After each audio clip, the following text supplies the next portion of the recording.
Judicial notice has long-standing roots. Based on the ancient adage manifesta non indigent probation, or what is known need not be proved, judicial notice is one of the oldest doctrines in common law history. Originally, judicial notice was a tool of convenience, used by trial judges with broad authority based on their own common knowledge. On June 29, 2020, both plaintiff, Christine Marie Olson, and defendant, Michelle Nicole Olson, entered into a mutual agreement, whereas plaintiff would assist with temporarily caring for defendant's two minor children, Ivy Quinn and Lila May. It had been a notary agreement that was executed in Del Norte County, California. Plaintiff would be signing beneath a line stating that she would surrender the children at the parents' request, and that January 28, 2021, would be the absolute date of return of children to mother's care, if not requested sooner. Defendant would later find out plaintiff had signed this agreement in a green ink, and upon trying to make copies for court and her evidence to present, discovered that green ink will not show up on one. Monochrome 2. Scanners, as displayed below, the two main things that the courts of law use for all their record keeping and copy making. Due to this, plaintiff's signature appears as if there is nothing there if made a copy of. Never served and no notice given, brief description, better understanding, June 2020, an array of unfortunate circumstances beyond mother's control, and not of her cause had occurred for herself and her family, resulting in the youngest daughter Lila, 5 years, her father David Green, abducting both daughters, Ivy 8 years, however, not his biological mother, had issued an Amber Alert, and Mr. Green had been found the following day out of state in Elko, Nevada, where he had been pulled over, arrested, and the two daughters were detained momentarily by Elko, Nevada, CPS, and further passed on to a temporary foster family home, until mother had arrived with the children's grandmother Doreen Kaler.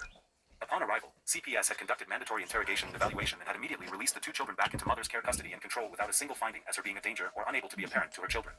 June 24, 2020. Mother's half-sister, Christine Olson, guardian, she had been asked to temporarily care for the two daughters as the two parties had mutually agreed not to pull any funny business and promise of no associating the legal processes, just a less restrictive alternative to court-involved guardianship to prevent issues. 29th, the notary stated above. And July 1st, the children are picked up from Del Norte residence by guardian and her boyfriend. Title 7. Rule 7.51, 1, requires service of notice of hearing. 7.51a, direct notice required. 3, notices that are mailed to more than one person in household should be sent separately to each person. Well, guardian, she had not served not one person that would and have taken an interest in the children's life and current situation involving. And if address is unknown, such as guardian had falsely claimed about mother, as excuse not to have her serviced, during her petition in July of year 2020. Rule 7.52, 2, due diligent search and declaration of efforts of searching for said party to be serviced is required by California law. That therefore guardian, she had violated this rule, twice by not respecting the parents in the matter, and she did not serve the father either. For the fact there had not been served, nor notified of proceedings that are very intrusive to human rights, and has entirely demolished the pre-existing close bond with the defendant's two children and entire family, for 2 years now. However, due to this lack of service, and negligence, the court had been in violation of due process, as later on down the road, more recently Honorable Keithley would be denying defendant's due process, entirely shutting her down / out in front of a room full of people. Nor had guardian pertained the respect for the court, for her honesty, as she has not an ounce of it. The North Butte Superior Court, they had improperly exercised district, erroneously believed that they had the authority to grant a guardianship of my two minor children. Without proper notification nor verification on signatures for Form GC 211, consent waiver and notice, whereas, guardian had done so or had someone else do so, as forged my signature as well our shared fathers, Michael C. Olson, to obtain her role. Fraudulently, dishonestly, and maliciously. This had caused simultaneous proceedings and conflicting orders ruling in a total unfair advantage against myself. The U.S. Constitution under both 5th and 14th AMENDMENTS. Under both 5th and 14th Amendments to the U.S. Constitution, neither the federal government nor the state government may deprive a person of life, liberty, or property without due process of law. A similar due process provision was found in the Magna Carta as well as early state constitutions. Chief Justice William Howard Taft explained the purpose behind the clauses in Truax v. Corrigan, 1921, as follows. The Due Process Clause requires that every man shall have the protection of his day in court and the benefit of general law, a law which hears before it condemns, which proceeds not arbitrarily or capriciously but upon inquiry and renders judgment only after trial, so that every citizen shall hold his life, liberty, property, and immunities under the protection of general rules which govern society. It of course tends to secure equality of law in the sense that it makes a required minimum of protection for ever secure equality of law in the sense that it makes a required minimum protection for everyone's right to life, liberty, and property which Congress or legislature may not withhold. Courts have interrupted the Due Process Clause as providing two distinct limitations on government. First, the clauses provide procedural due process, which requires the government to follow certain procedures before it deprives a person of life, liberty, or property. Cases that address procedural due process usually focus on the type of notice that is required by the government or type of hearing that must be held when government takes particular action. Second, the classes establish substance due process, under which court determine whether the government has sufficient justification for its actions, because courts use substantive due process to protect certain fundamental rights of us citizens. Issues related to substantive due process have been the subject of extensive debate. Court commencement. Despite the equality and truth, Honorable Keithley had allowed the court to commence, knowing very well I had not known about it, considering mother had made known mother's due process right had been ignored and denied. Upon just 2 days before November 30th, 2020 hearing, where mother had just discovered what all had been going on the entire duration behind her back and in complete secrecy of the guardian herself, and made an appearance at the November hearing, contesting by Mr. Green, and had arrived late, on a 6 hours drive from home. Upon entry of the courtroom, mother had introduced herself as biological mother Michelle Nicole Olson, and stated loudly and clearly that she had objected, contested, and that her signature on GC 211, consent and waiver of notice, did not belong to her hand. It had been forged. She had never consented to this guardianship. The Honorable Keithley she had then in return looked up at Mother, as well. Christine Olsen had looked over her shoulder at Mother and they had both then told Mother that it had been too late for her to contest or object on this very critical matter that infringes and has infringed tremendously on mother and child right and bond so far on a 2-year basis. And Keithley has then stated immediately after defendant had told to her that the honor's response to it all had been, "You are late." We are not going to hear all that right now. I will however go over what we have discussed here today, briefly. And, well, at an all honest, she had not gone over much of anything. In fact, she had just left Mother in the dark up until this day still, then had proceeded to then granting Mr. Green, David Green the man who had been charged for child stealing, 3 telephonic calls per week reunification hope, family law standard, as well, permission to work with Ivy's therapist, not his daughter, and therapy does not recommend such, and gave to the mother just 1 call per week, and physical visits. Primarily at the sole discretion of the guardian, who of course, would not be allowing. Mother had been denied her verbal objection and due process rights, Chapter 3 of the CA Probate Code Section 1043. A. An interested person may appear and make a response or an objection in writing at or before the hearing. B. The court in its discretion shall either enter here and determine he response or objection at the hearing or grant a continuance for the purpose of allowing a response or objection be made in writing. Mother has filed for termination twice, and vexatious litigant was the retaliation in reply for Guaradian. The matters of guardianship termination, vexatious litigant, and TPR for adoption will be heard all concurrently in September 2022, whereas Mother's termination request, IT, had been put off a totality of 4 times already. Petitioner declares Mother had abandoned her children, so she may TPR for adoption. Substantial evidence needs to be established that the parent abandoned the child intentionally and willfully. There had been absolutely not a single sign of the intent of Mother to have been abandoning her children. This goes without a doubt, considering the agreement between both parties mutually executed in Del Norte June 29, 2020, where it was agreed that plaintiff would give back defendants 2 children, no longer than a 6-month term of the children being within plaintiff's care, if the parent had not requested back her children sooner. However, when this request was made, plaintiff had then stated that the therapist suggest otherwise before allowing Mother to know about court involvement. When court had been involved, the blame shifted from therapist to judge. I am not in the judge's head. I have no idea what she thinks. This is what the plaintiff had stated to Mother when Mother had asked for her children's return home in December 2020 and later discovering that the therapist are not permitted to make such decisions, and probate guardianships are at the discretion of the relatives, unlike juvenile/fam court standards. It is more so by the authority of individuals, not the judge entirely. In addition, the agreed time that had been notarized as mutual contract that the children's return home would be absolute without issue not to exceed the date of January 28, 2021. January 27, 2021, petitioner removes all calls away from Mother 1 day before, stating in a letter that Mother had used to lock her children in a bedroom without access to food, water, nor restroom and unattended, which had not been the truth for 1, and for 2, 1 month previous Mother had received a message from Brandolyn Dorman, dated for December 2020, 1 month previous to the letter provided by plaintiff, removing contact from Mother and stating as above, this plaintiff's daughter had told defendant, bio Mother Michelle Olsen, that her mother, plaintiff Christine Marie Olsen, had used to lock her and her little brother in bedrooms without access to food, water, nor restroom unattended. This would not be the first time of discovery has been extensive, where it appears petitioner has taken what she has done in her past and put in her place the mother, defendant, to make her appear as if she is not a good care provider nor choice for the children's placement to the eyes of the court, which obviously governs the idea that since there is undoubtable proof that she has put defendant in her place of past actions confirmed just 1 month before statement from her own daughter, Brandolyn shows clearly and quite obviously that guardian, she is not the proper nor safe choice for the 2 children involved to be placed with. Not to mention the removal of all 4 stepchildren, May 5, 2022, when the 4 children themselves came forward to mandated reporters to address the fears and the abuse they had witnessed this plaintiff and her husband Adam Lures inflict upon Mother's 2 minor children at the tender ages of 5 and 8 years old, and the courts allowing my 2 children to remain alone in these people's care who had allegedly abused them. The unjust of everything that has happened here goes beyond abuse of process, abuse of authority, and abuse of a litigant and individual's human rights, but beyond that scope of being entirely unimpartable, unequal, detrimental, and unfair to those children above all and all of those involved whom have fallen into being victims of Christine Marie Olsen and other involved court employees' actions, all in which have the oath to abide and not do as they have contact Mother had been frequent and continual, as often as guardian would allow. Guardian had then began utilizing an excuse stating the therapist suggests absolute no physical visits, and that talk time should be cut back tremendously, always placing the blame upon the therapist, or the judge, always someone other than guardian herself. The therapist team. Upon discussion with Mr. Aaron Lyons, clinician supervisor of the Butte County Behavioral Health. Whereas the plaintiff had asserted the idea, to the minds of the court, that defendant had made attendance that the facility in which her child Ivy Quinn is seen for therapy, and attempted to abduct the children, from staff. Plaintiff would then be telling the probate division of NBCCH that Mother, defendant, had attempted to abduct her children from the facility, and turning around to tell the family division of NBCCH, Mother, defendant, had gone to the facility and demanded her children back from staff. Neither event had occurred, and according to the clinician supervisor, in which plaintiff also suggested of getting a DVRO against defendant, that therapists cannot make recommendations for possession and access, though they can certainly testify to their assessments, their observations, and their treatment plan for their client. In addition, a therapist's ethical code also prohibits a therapist from making assessments of someone that they have not evaluated, and this is the reason that a therapist cannot recommend supervised access, for example, for a parent who they have never met or only met in the realm of a parent consult. 3. Result of this information is an undoubtable and intentional thwarting by guardian, Christine Marie Olsen, abuse of discretion by this court to allow Mr. Quinones to then make suggestion as well, in accordance to said therapist and their non-existent authority on the matter. And to base November 30th, 2020, hearing where the granting of phone visits to David L. Green and Michelle and Olsen, biological parents to Lila Mae Olsen, in case 239.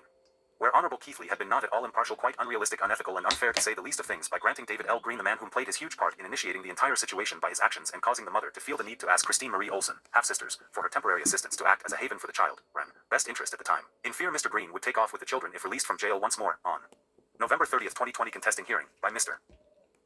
Greenhawn Keithley had granted this man 3 calls per week with the children. Both, only one is his, and permission to work with the therapist Ivy Quinn 238, not his daughter and reunification Hope family standard. Not probate. The reports and recommendations of both court investigator and social worker. The result of these erroneous reports had created a conduct for the judge and thought to be in question because her decisions had been based on limited available information, and only the limited scope of these so-called investigation, which are as well inconclusive, and it is in fact not in question. But fact because of this she had made a few egregious, albeit tragically misguided decisions that had only repeated its self-representation pattern of misconduct. Both investigator Quinones as well social worker Sullivan had provided reports that contained misleading and false information that the judge had based her 1. Opinion 2. Decision upon. Both in which had diluted the image of the defendant tremendously and negatively effectively, and had these reports otherwise been honest and factual, the outcome of these cases would have undoubtedly made a turnaround for the truth and the ends of justice would have been met. 1. They had stated positions as fact when there is no evidence to substantiate their claims. 2. They had ignored and continue to ignore contrary evidence. 3. They used selective information. 4. They extrapolated beyond the limitations of the data. 5. They are left crucial information out of their reports.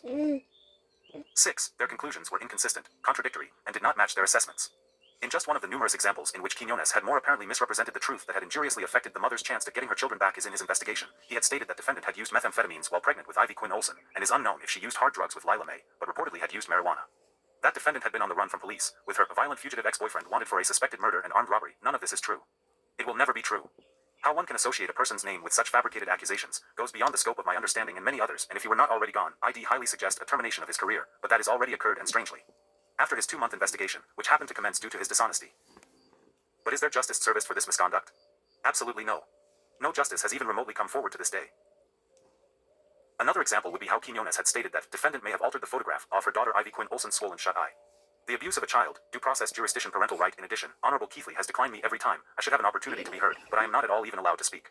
Giving absolute denial of opportunity for my side to be heard, listened to, and have action taken properly, as should have happened quite some times ago. Actually, there is no way that guardian should have been able to get this far, but somehow she absolutely has, and I do believe that's all thanks to Honorable Keithley, as well her investigator, Julio Quinones, who consequently no longer works there. 12. If the guardian becomes unable to protect the child, the social services agency may remove the child from the guardian and initiate dependency proceedings. Sections 300, 307.4, 309, 316, 319. 13. This of course assumes the parent is not contesting an allegation of unfitness in probate court and seeking custody of the child. Cf. Christian G. Supra, 195 Cal. App. .4th at pages 605 to 606. As I was never given that opportunity.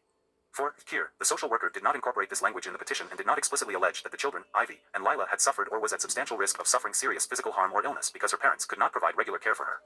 Nevertheless, the petition was treated as if it had been filed with the juvenile court, and the juvenile court construed the well-pleaded facts as incorporating the statutory language.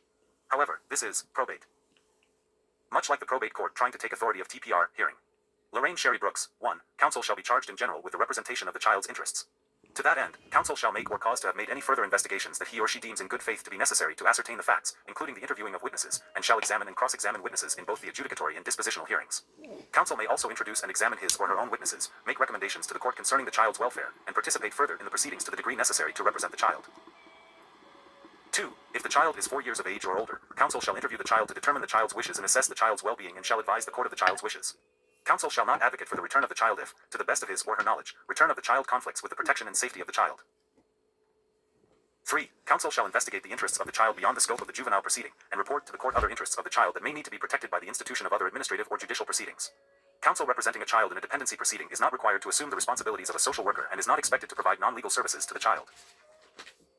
4. As I am not too certain, however, from my understanding, court-appointed counsel for children usually is only found in JUV, family division guardianship, not probate. Gal. As well, I would like to know, who exactly is Ms. Brooks an advocate for? Because according to the minute order for the evidentiary hearing where the two of us had been uniformly introduced prior, as Ms. Brooks, ignored my calls, emails, and my letters, never once attempting to speak with me. Even 1 year later, to this day. Indicates from my perspective, as well others, that Mrs. Brooks is acting on behalf of, well, both of my children, conflict of interest. And the guardian, with all due respect, Christine Olsen is a big girl, she can take on her own defense, not that there is any for her to pertain she did everyone wrong here. Made an entire mockery of this court and all involved and not one has batted their eye at it, and I am uncertain as to why. As well I would like to raise the question of, well, rather common sense here, how would Mrs. Brooks make such a determination for such suggestions that pry into MY life and MY rights as well as my children, to begin with, let alone, by never speaking to all sides here, she is literally just taking one side and one side only, much like everyone else has, the wrong side. The criminal and child abductor's side. And it is not all the guardian's fault entirely by awareness, because it goes without Christine Marie Olsen is mentally unwell, many others would agree, and they do. Now if Ms. Brooks is so in tune with knowing making such rational decisions that highly affect my life and my children's, then she could herself very well investigate the children's school records and clearly indicate that there are very many shifty and unstable behaviors and patterns at that of guardian herself, by having Ivy in him. 3 or 4 different schools since the beginning. Why are you sure that you will not act?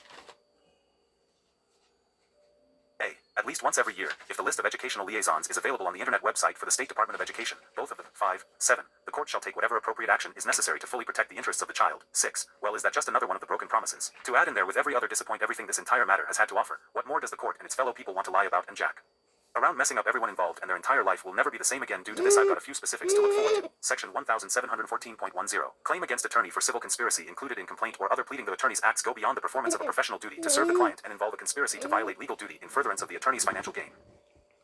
Deceat, Cal. Civ. Code Section 1710. 1. The suggestion, as a fact, of that which is not true, by one who does not believe it to be true. 2. The assertion, as a fact, of that which is not true, by one who has no reasonable ground for believing it to be true. 3. The suppression of a fact, by one who is bound to disclose it, or who gives information of other facts which are likely to mislead for want of communication of that fact. 4. A promise, made without any intention of performing it. Enacted 1872. Section 1709. Willfully deceiving another. One who willfully deceives another with intent to induce him to alter his position to his injury or risk, is liable for any damage which he thereby suffers. Section 1708. Injury to person or property, or infringing upon person's rights. Every person is bound, without contract, to abstain from injuring the person or property of another, or infringing upon any of his or her lawful rights. 1170 CA, Civ. Code Section 1709, enacted 1872. Section 45. Libel defined. Libel is a false and unprivileged publication by writing, printing, picture, effigy, or other fixed representation to the eye, which exposes any person to hatred, contempt, ridicule, or obloquy, or which causes him to be shunned or avoided, or which has a tendency to injure him in his occupation. CA, Civ. Code Section 45, enacted 1872. Fraud. Noun. Wrongful or criminal deception intended to result in financial or personal gain. Person or thing intended to deceive others, typically by unjustifiably claiming or being credited with accomplishments or qualities. Person or thing intended to deceive others, typically by unjustifiably claiming or being credited with accomplishments or qualities. If a judge discovers fraudulent submissions to the court, the judge should immediately report such to the appropriate prosecuting authorities. If the judge does not report the fraud, and the fraud is subsequently discovered, then he or she should be removed from the bench and charged as a co-conspirator. An additional problem that arises is that the conduct of and any verdict rendered in any case over which the judge presided becomes suspect and subject to an independent inquiry. The verdict may be overturned, resulting in the dismissal of charges with prejudice or a retrial at taxpayer expense. As they are. Abandonment. FN 9. The definition of abandonment, most frequently employed by appellate opinions, is an actual desertion, accompanied with an intention to entirely sever, so far as it is possible to do so, the parental relation and throw off all obligations growing out of the same. 7. FN 10. The word abandons, as used in Section 271A FN 11 to prove the crime of abandonment or failure to maintain a child under the age of 14, applies to the act of intentionally failing to supply the needs of the child, while in the guardianship cases, it is used to describe an act of complete relinquishment of the right of parental control. People v. Stevens, 1938, 30 calories, App 2D 67, 70, 85p.2D 487.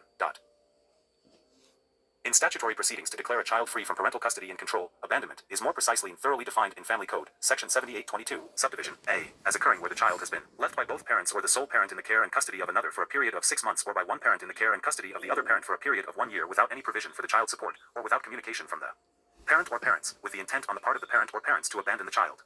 76 calories, App 41316. Intent to abandon the child must be proved to establish abandonment. 8. Intent to abandon, as in other areas, may be found based on an objective measurement of conduct, as opposed to stated desire. In Re Rose G, 1976, 57 cal, App. 3D, 406, 424, 129 calories, RPRT 338. In determining a parent's intent to abandon, the trial court may consider not only the number and frequency of his or her efforts to communicate with the child, but the genuineness of the effort under all the circumstances. In Re Jack H, 1980, 106 calories, App. 3D 257, 265, 165 carper. 646, as well as the quality of the communication that occurs. In Re B, J. B, Supra, at page 1212. Subdivision B, of Family Code Section 7822. All this court has in regard to proof would be guardian's word, which had been obviously dishonest. Further states that the failure to provide support, or failure to communicate, is presumptive evidence of the intent to abandon. If the parent or parents have made only token efforts to support or communicate with the child, the court may declare the child abandoned by the parent or parents. Proof of an intent to abandon for the statutory period, rather than permanently, suffices. In Re Daniel M, Supra, at page 886. Both payment and communication had been thwarted by the intent of guardian and her false throw. Misrepresentation. Isolation, dishonesty, and purposeful infringement/deprivation.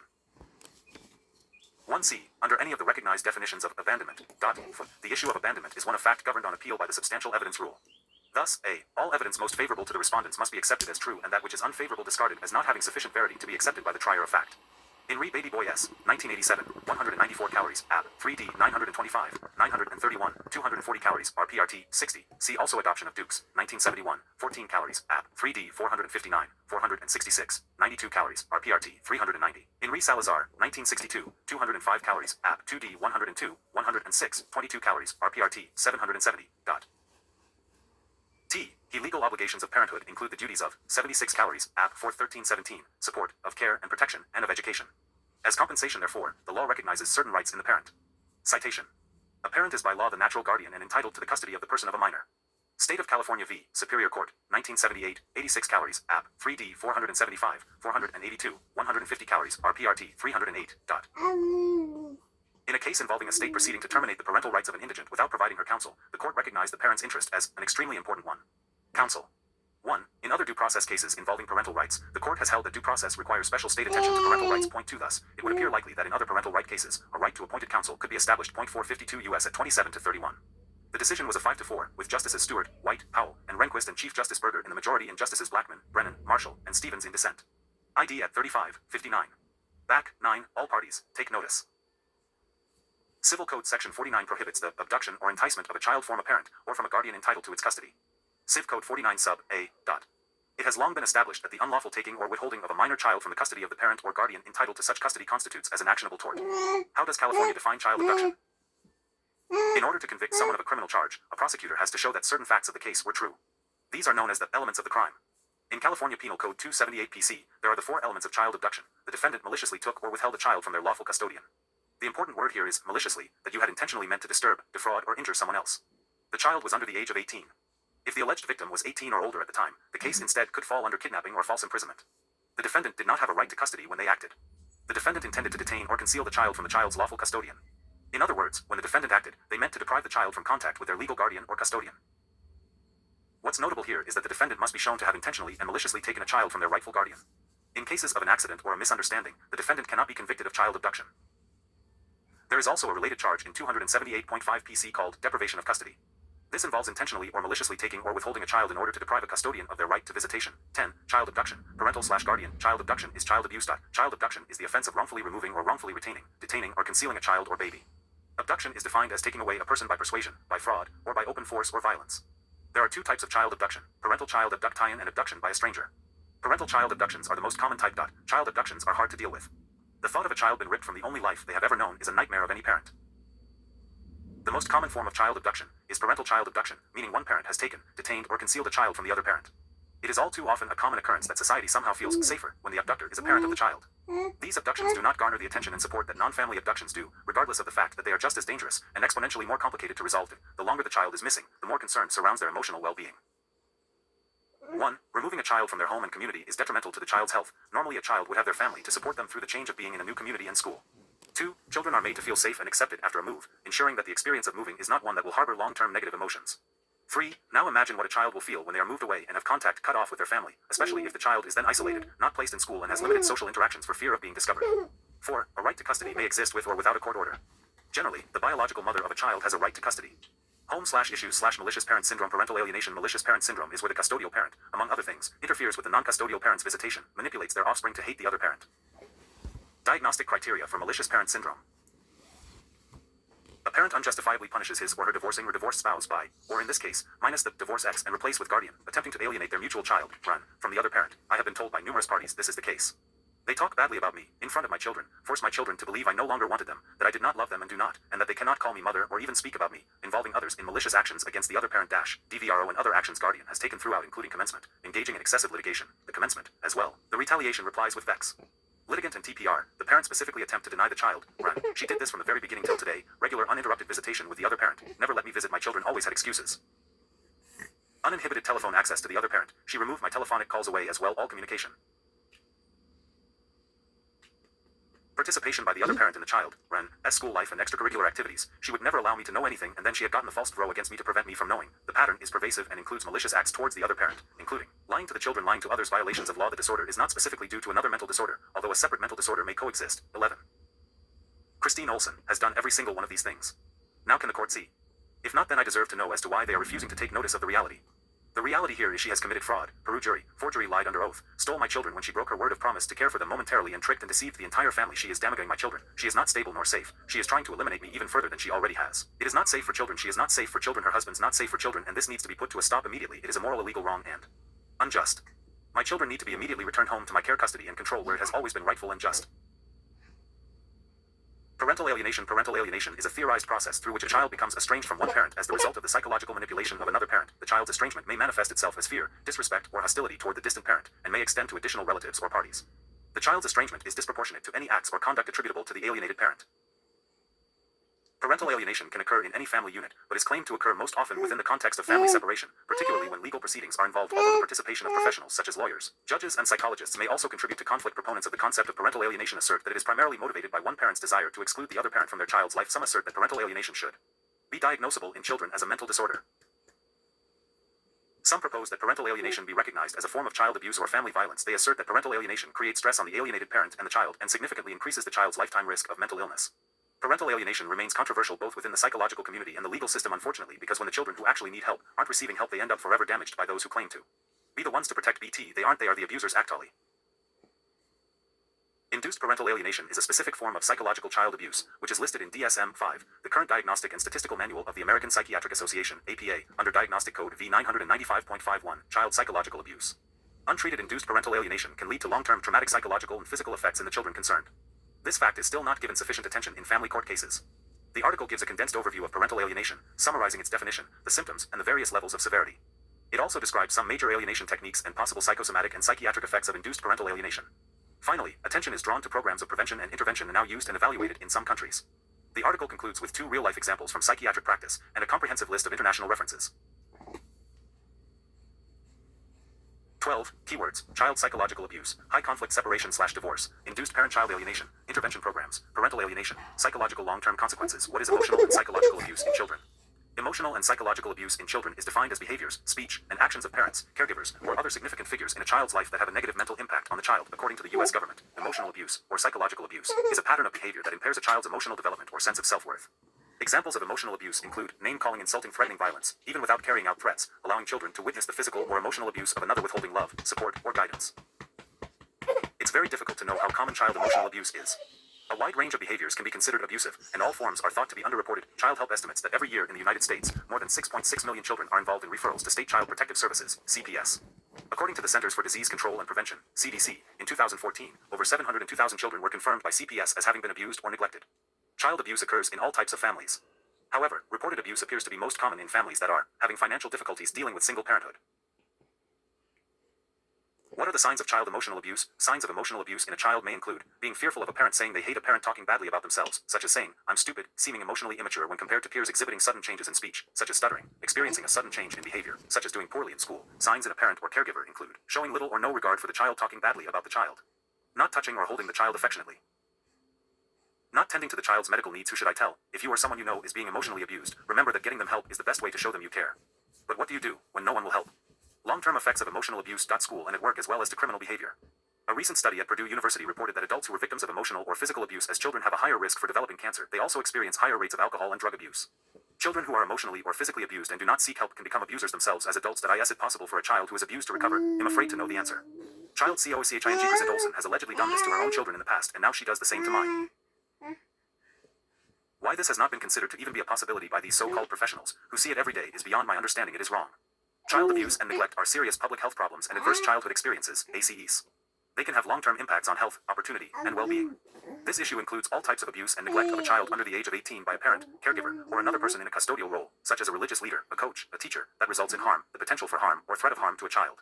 There are 4 common types of abuse and neglect. Physical abuse is the intentional use of physical force that can result in physical injury. Examples include hitting, kicking, shaking, burning, or other shows of force against a child. Emotional abuse refers to behaviors that harm a child's self-worth or emotional well-being. Examples include name-calling, shaming, rejecting, withholding love, and threatening. Neglect is the failure to meet a child's basic physical and emotional needs. These needs include housing, food, clothing, education, access to medical care, and having feelings validated and appropriately responded to. Maltreatment surveillance. Uniform definitions for public health and recommended data elements. PDF icon, 4.12 megabytes, 148 pages, 508. How big is the problem? Child abuse and neglect are common. At least 1 in 7 children have experienced child abuse or neglect in the past year in the United States. This is likely an underestimate because many cases are unreported. In 2020, 1,750 children died of abuse and neglect in the United States. Children living in poverty experience more abuse and neglect. Experiencing poverty can place a lot of stress on families, which may increase the risk for child abuse and neglect. Rates of child abuse and neglect are 5 times higher for children in families with low socioeconomic status. Child maltreatment is costly.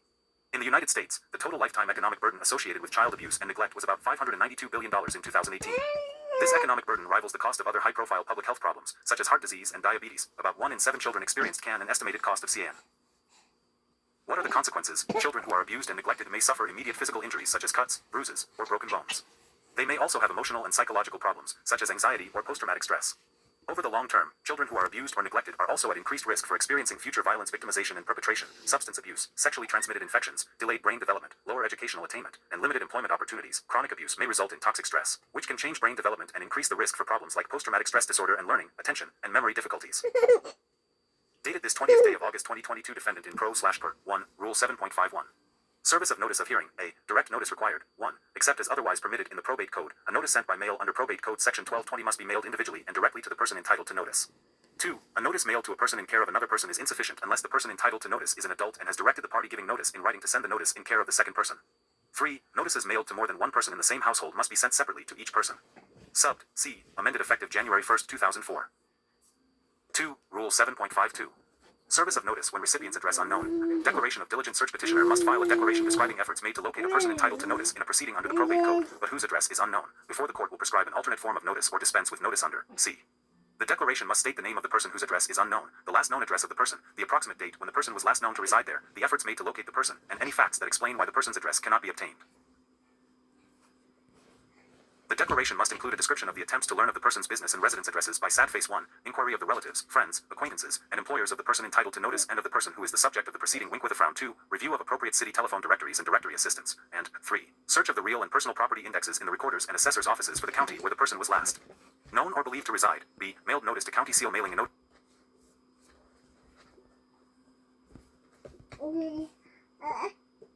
or may